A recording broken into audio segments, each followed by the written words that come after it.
Welcome to the Customer Experience podcast series, which supplements the global best-selling book, Customer Experience.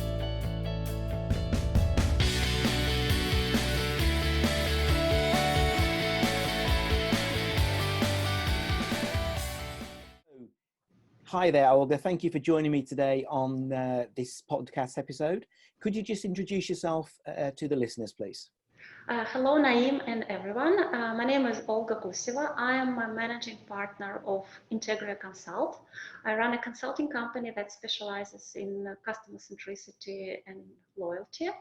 I am an international CX expert, CCXP, and judge and ambassador of the number of international CX competitions. Brilliant. So you judge a lot of competitions. That can be quite exciting, right? Yes, it is. It's great experience. It's always great to learn from the world's best practices from all over the world. We just came back from Amsterdam a couple of weeks ago when we were judging the International CX Awards. And it was really great to see people from all over the world delivering better customer experience. Brilliant. So, Olga, you've been working in CX and some other things for a long time now. From your personal experience, could you tell me maybe 1, 2, 3 fundamental things that you think CX that are important for customer experience? Okay, well, Naeem, in my view, the three most important things are: first is to have like a well thought strategy aligned with the company goals. That's where everything starts. Then second, but also extremely important, is actually to execute this strategy and do it with the relentless consistency and proper dedication of resources and energy. And the third part of good CX is actually supporting the corporate culture, the culture that facilitates execution of your strategy. Okay, excellent. And the first one you said about the strategy, I think that's really important because sometimes people get really caught up with trying to do things and they forget to put a strategy together. Exactly. And then it just becomes a mess when you do a lot of things and you do it in a chaotic way and you don't really measure what's really working, what's not. And the outcome is everyone is tired, everyone is stressed, and no one sees the result of what is going on. And then the company gets frustrated, people burned out and lose interest and say, well, CX is not really for us. We have tried it last year, it doesn't work. Wow. And I think then that's really interesting, isn't it? Because I think what you're saying about is that planning and execution are maybe two different skills. I think so, yes. Actually, in my opinion, a good leader should have both of the skills. And actually, that's the condition under which the great CX is happening in the company. When the leader of the company is really engaged and believe in what he is doing, and then from the other side, he is really consistent in delivering this vision through the whole company. Yeah, I like that. Thank you. Thank you for sharing that. So, you've worked with a lot of big companies and you've worked all around the world. Can you give us maybe 1 or 2 examples of where you've seen some good CX strategy or good CX projects going on? Well, actually, I'm based in Russia, so I work in Russia, and I'm personally judging the Russian CX awards, so I have an access to large number of cases that Russian companies are presenting to their CX projects. And I can tell you that actually we see a lot of great projects, a lot of great work in different industries, starting from banking and telecoms to healthcare, to construction, to like hardcore B2B, like oil and gas. And it's really exciting to see that companies come to realization that CX is not just something nice to have, but this is about real money.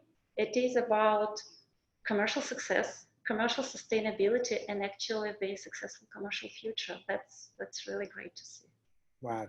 And I like that because a lot of people still come and say to me sometimes, here in the UK especially, oh, CX, yeah, we'll do a little bit of CX. But what you've talked about there is that there's a direct link with your CX and your strategy and your success and money as well, right? Exactly. And it's really important that people in the company see the link between CX and the business outcomes. And I'm talking about like the senior leadership, senior management level, and also all other people in the company, every person in his or her specific workplace. This person should have a clear link. What I'm doing today as a, I don't know, as an accountant, as an IT support, or I don't know, as a help desk person, how does this influence my customer?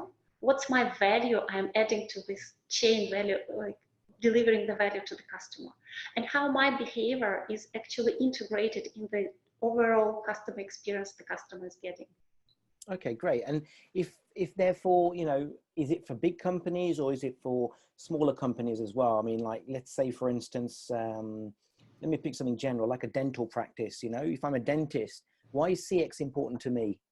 Well, actually, dental practice is excellent example, because what we see in Russia now, that the cost of acquiring new customers in healthcare, and specifically for dental clinics, is so prohibitively high that you really, when you attract a customer, it's not enough just to, I don't know, for this customer to come once to your dental clinic to pay off the expenses. The customer needs to come several times so that you just cover the expense of acquiring, of the advertising. It is so expensive.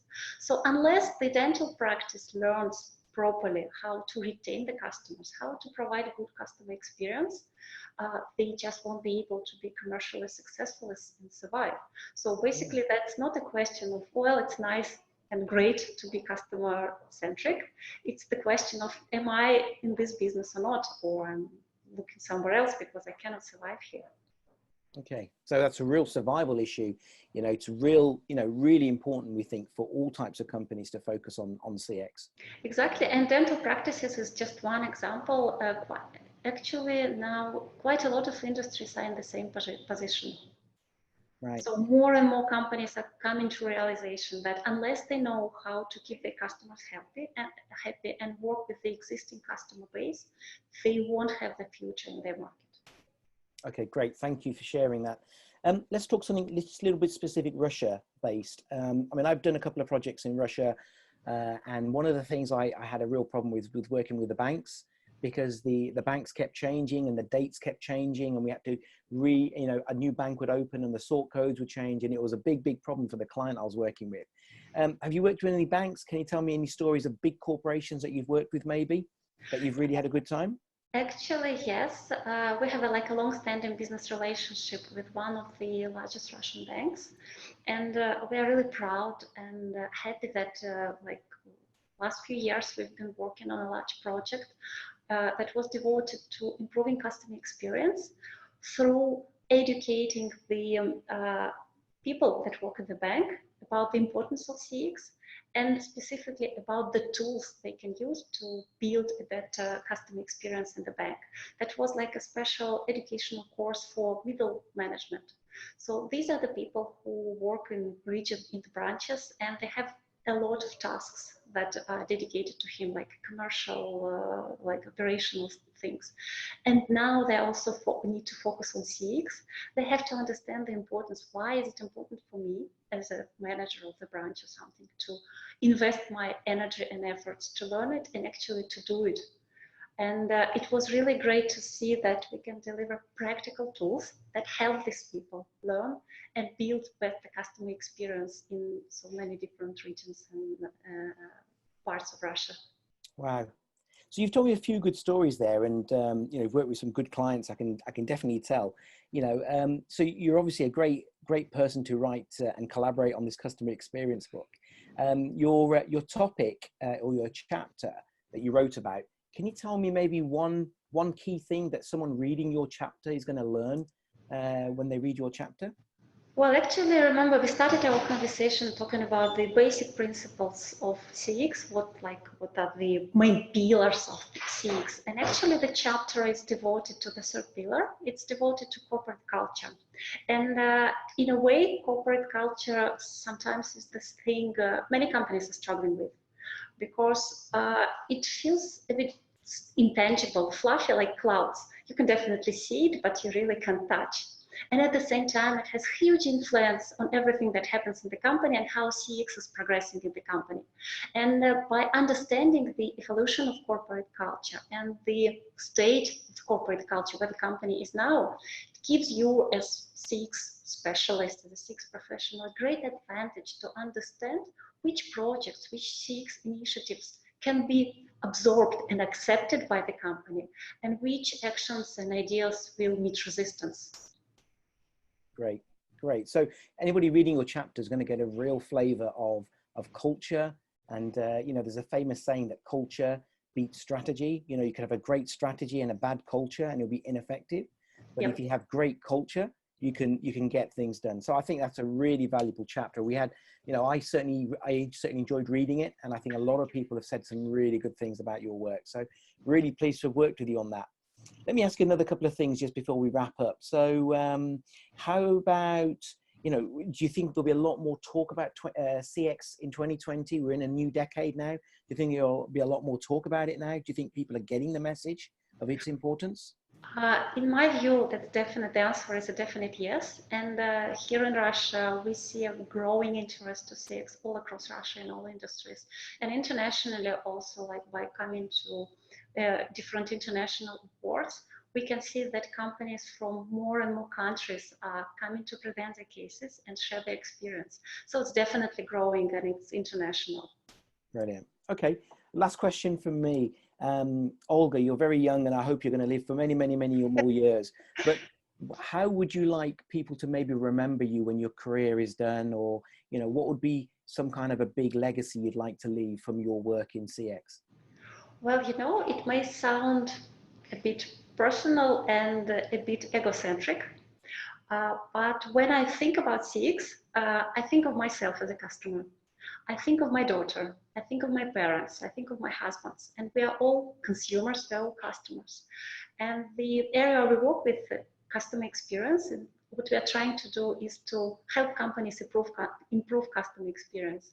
And when I think that I contribute to making the customer experience better, a little bit better in Russia, in other countries, really feels great. This is something that I can leave to my daughter and to future generations that's going to come. And that's great to be part of this great work. That's lovely. That is. You know, and I can see the sincerity and the passion in what you're saying. And I'm really pleased to have met you and to have worked with you. Olga, people will be listening to this and will like to contact you and find out more about you. What's the best way for them to get in contact with you? Well, it's actually quite simple. I'm available on social networks. You can connect to me on LinkedIn. You can connect on Facebook. You can write me an email, which is listed in LinkedIn profile. So I'm very accessible, happy to answer your questions and get to know you. Perfect. And the last thing, so Integra, the company that you're a managing partner of, could you tell us a little bit about what they do? Okay, actually, Integra is one of the few companies in Russia that specializes in customer centricity and customer loyalty. So within this area, we actually do all branches or all parts of activities that the company could, like a client could need help with. So we help companies to build the measurement systems. We educate, so we run educational programs, we have our own programs, and I'm also delivering the famous, world famous customer experience masterclass in Russia and in Russian language. And this is also great to bring all the best practices and experiences from all over the world to the country and share it with the Russian companies in Russian, which I think for many companies is a great advantage who don't really speak English, but they can still benefit from that. And so the second pillar is education, and third is consulting. So we work on, as consultants, helping companies introduce changes, integrate them into their business processes, and develop the corporate culture, get more customer-centric. Brilliant. Okay, well, look, I'm really excited about, you know, getting people to listen to this because I think they're going to get a lot of value from what you've shared, and certainly your chapter was very good. It's been a pleasure talking to you today. Thank you for your time. My pleasure, Naeem, as well.